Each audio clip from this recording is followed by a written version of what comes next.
Dear Dharma friends, in today's world, amid the hustle of making a living, the worries of modern life, it seems that people are drifting further away from the root of inner peace. I've seen many who live in luxurious homes, yet their minds are restless and anxious. Others seem to have every material comfort, yet lie awake at night, burdened with sorrow. Why is that? Because we have become lost in the whirlwind of craving, attachment, and delusion. We chase after name, gain, and love, thinking that just a little more will make us happy. But what happens next? Our hearts are still not at peace. True peace does not come from the outside, it arises from within our own minds. The Buddha taught, "The one who knows contentment is always joyful." Tucgithnglc. As long as our minds are filled with endless desires, they are like a pond constantly disturbed by waves, it cannot reflect the moon of wisdom. But if we learn to let go of just one craving, it's like stopping the act of throwing stones into the water, the surface begins to calm and becomes clear again. Some people ask me, "Venerable, should I give up everything and become a monk or nun?" I answer, not everyone needs to go deep into the forest or abandon worldly life. What matters most is mindfulness, to practice right in the midst of everyday life, in each breath, each step, each thought. Reducing greed, anger, and ignorance, these are the first steps on the path toward inner peace. We don't have to abandon all dreams.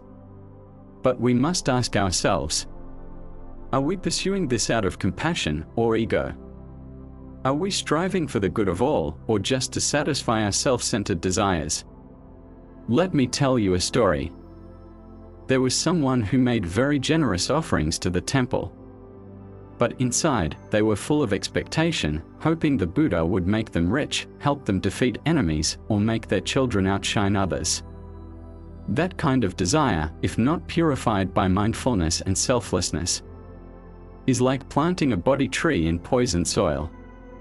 The seed is sown, but the flower of peace is hard to bloom. On the other hand, there was a person who offered just a single incense stick or a small bouquet of flowers, but with a heart full of sincerity, detachment, and no clinging. That kind of offering carries immeasurable merit.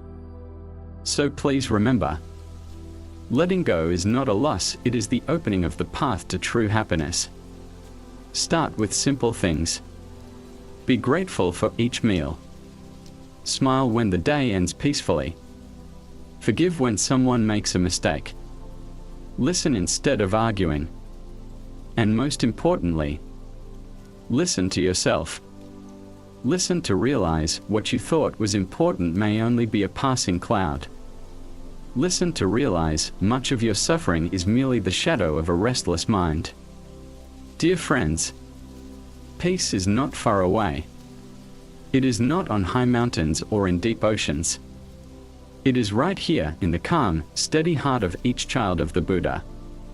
If today you sit here and listen to the Dharma with mindfulness and stillness, then this very moment is the doorway to true inner peace. Namo Shakyamuni Buddha. Many people, upon hearing the phrase "let go," often mistake it as giving up, as weakness, or as abandoning one's aspirations. But in truth, dear friends, that is a misunderstanding. Letting go does not mean giving up. It is not running away from life.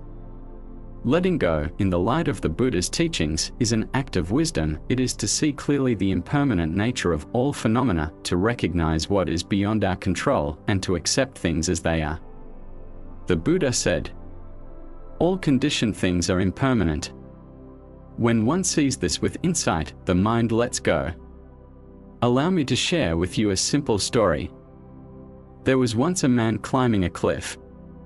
Suddenly, he slipped and fell. Luckily, halfway down, he managed to grab onto a small branch sticking out from the rock. Above him was a sheer cliff, below him, a deep ravine. He cried for help, but no one heard. Finally, exhausted, he let go and fell only 1 meter onto a patch of soft grass. You see, our fear often comes from clinging, and sometimes letting go is what truly saves us. In life, there are many things we cannot change. A loved one passes away. A relationship ends. A failure cannot be undone. If we keep holding on, blaming others, or punishing ourselves, then we are the ones who prolong the suffering. But when we can let go of expectations, of resentment, of ego, then the mind becomes light, like a bird released from its cage. Some people cannot move on from a lost love. But in truth, it is not the person they're suffering over, it is the attachment in their own mind, the ideal image they've clung to and refused to release. Letting go does not mean forgetting, it means accepting that we cannot control everything, and turning inward to care for ourselves. The Buddha teaches us to live in this world but not be dragged by it. That is the power of mindfulness and inner strength. I encourage you, whenever facing a hardship, to ask yourself, is this within my power to change? If not, what can I learn from it? What am I still clinging to that is keeping my heart unpeaceful? Then take a deep breath and release it gently like a leaf falling in autumn, quiet, graceful, free. Let go so you can fully live in the present. Let go so your heart can be empty enough to welcome compassion and wisdom. Because, dear ones, if your hands are still holding a stone, how can they receive a flower? Let me remind you again. Letting go is not losing. It is discovering what remains when we no longer cling. And what remains is peace, clarity, and true inner freedom. I sincerely hope you will begin practicing letting go, little by little, every day. Let go of one harsh word. Let go of one moment of anger. Let go of one unfulfilled expectation. And ultimately, let go of the idea that I am the center of everything. This is how a practitioner of the way walks step by step, calmly and wisely, toward liberation. Namo Shakyamuni Buddha. Emotions, joy, sorrow, anger, hatred, love, are natural parts of our human experience. The Buddha never taught us to eliminate emotions. Instead, he taught us to look directly at our emotions, to understand, master, and transform them. One thing a practitioner must always remember, we have emotions, but we are not our emotions. Emotions are like waves on the surface of a lake. When the wind blows, the waves rise. But if our mind is calm and still, the wind cannot disturb the water for long. Many people live under the control of their emotions. When angry, they speak words that hurt. When sad, they try to escape reality. When overly happy, they lose their mindfulness. As a result, they suffer and make those around them suffer too. The Buddha said, "Mind precedes all things. Mind is their master, they are made by mind." When we have mindfulness, we can recognize, I'm feeling angry now. Jealousy is arising in me. I am filled with fear. Just by recognizing an emotion, we already create a space between ourselves and that emotion. That space is freedom, and it is where transformation happens. I once met a laywoman who told me that whenever she argued with her husband, she would cry and scream. But after practicing mindful breathing, she learned to sit quietly, breathe in, breathe out, and say, I know anger is arising in me. But I choose not to speak now, because I care for him, and I also care for myself. That is the power of practice, not to suppress our emotions, but to understand and transform them. Anger teaches us about ego and unmet expectations. Sadness reveals our attachments and longings. Anxiety reminds us that control is an illusion. Each time an emotion arises, it is an opportunity to reflect. Where is this emotion coming from? What is it trying to teach me? And how should I respond in accordance with the Dharma? When we master our emotions, we no longer react blindly. Instead, we act with wisdom and compassion.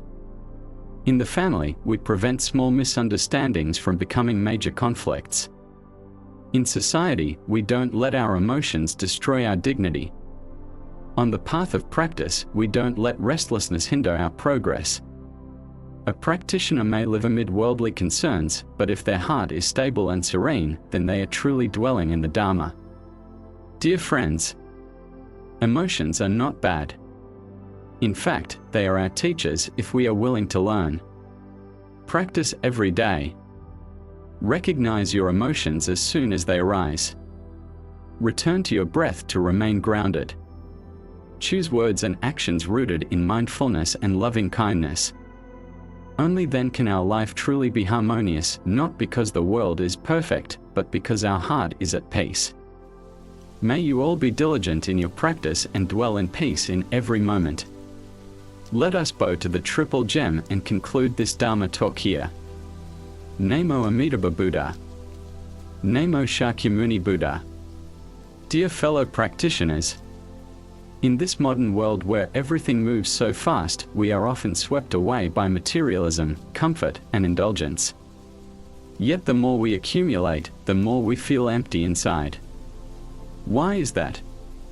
Because when the mind does not know contentment, then even owning the whole world still feels insufficient. The more complex our lives become, the more disturbed our minds become. On the other hand, simplifying life is the way to return to the true values of being human. To live simply does not mean to live in poverty. It means to let go of what is unnecessary. We do not need too many clothes, just enough to stay warm. We do not need extravagant meals, just simple food to nourish the body. We do not need a mansion, just a peaceful place to return to. When we live simply, we have time to listen to ourselves, to care for our spirit, and to truly be present in life. In the Dhammapada, the Buddha taught, "The one who knows contentment, even lying on the ground feels joy. The one who does not know contentment, even in a heavenly palace feels no peace." We suffer because we crave what we cannot have. We want more money. We want others to love us more. We want fame, power, and status. But life is impermanent. The more we want, the deeper our disappointment. Knowing contentment is not giving up on noble dreams, but knowing where to stop. It is like walking a long journey. If we carry too much, we will collapse from exhaustion. Only by carrying what is essential can we go far. When we slow down and simplify, we realize that a child's smile can bring deep joy. A meal with our parents is a priceless moment. A quiet morning listening to birdsong is a miracle. Those who know contentment find value in everything, those who don't find everything lacking. In the monastery, monks live with very little. 1 meal a day. Sleeping on the floor. No phones, no worldly entertainment. And yet, their hearts are filled with peace and joy because they are not bound by comforts. Though you live in society, if you practice simplicity, reduce desires, and know contentment, you too can live joyfully and progress in your spiritual path. Dear Sangha and friends, living simply does not require retreating to the mountains or forests. We can practice it in daily life. Spend less. Compare less. Stop chasing after others. Come back to yourself. Appreciate what you have. Be grateful for the simple things. This is great merit. A simple life brings lightness to the heart. Knowing contentment brings peace to the soul. This is the Dharma, the blessing, the path to true liberation. May you all live in mindfulness, contentment, and serenity in this ever-changing world. Namo Amitabha Buddha. Namo Shakyamuni Buddha. Dear Dharma friends, on the path of spiritual cultivation and transformation of suffering, there are two precious jewels that each of us must nurture in our hearts: compassion and forgiveness. This world is impermanent. Everyone carries their own wounds, mistakes, and misunderstandings. If we don't know how to love and forgive, we are only imprisoning ourselves in the chains of resentment and hatred. True compassion is vast, unconditional, and non-discriminatory. It is not limited to our loved ones or friends, but extends even to those who have hurt us. It is not reserved only for pleasant people, but also for those who are angry, confused, and suffering. As the Buddha taught, those who cause suffering are themselves suffering. When we can see the pain in others, our hearts naturally give rise to compassion. And that compassion becomes a cool stream flowing through the dry fields of our soul, soothing and healing. Some ask, "Venerable, how can I forgive someone who has caused me so much pain?" I would like to share, forgiveness does not mean condoning wrongdoings, it means freeing ourselves from emotional bondage. Holding on to hatred is like gripping a burning coal to throw at someone, it burns us first. Forgiveness means putting down that coal. We no longer carry resentment, pain, or inner turmoil. Forgiveness does not change the past, but it opens the door to a new, brighter future. When we live with compassion, forgiveness, and understanding, our families become warmer. Our friends and colleagues feel safer with us. Conflicts and misunderstandings begin to dissolve. The world does not need more anger. What it truly needs are hearts that know how to love and let go. These are not ideals we reach with intellect alone, they come through daily mindful practice. Every morning, take a deep breath and silently send loving energy to yourself, to those you love, and even to those who have hurt you. When anger arises, pause. Reflect, they are suffering too. When it feels hard to forgive, remind yourself, if I don't forgive, I will continue to suffer. Step by step, your heart will become more spacious, lighter, and brighter. Dear practitioners, compassion is the foundation of the Buddhist path. Forgiveness is the gate of liberation. Those who know how to love and let go are the strongest among us, they are already walking the Bodhisattva path. Let us all make a sincere vow to cultivate loving kindness with each breath, to practice forgiveness in each action, and to live a life of joy, compassion, and deep understanding. Namo Great Compassionate Avalokiteshvara Bodhisattva.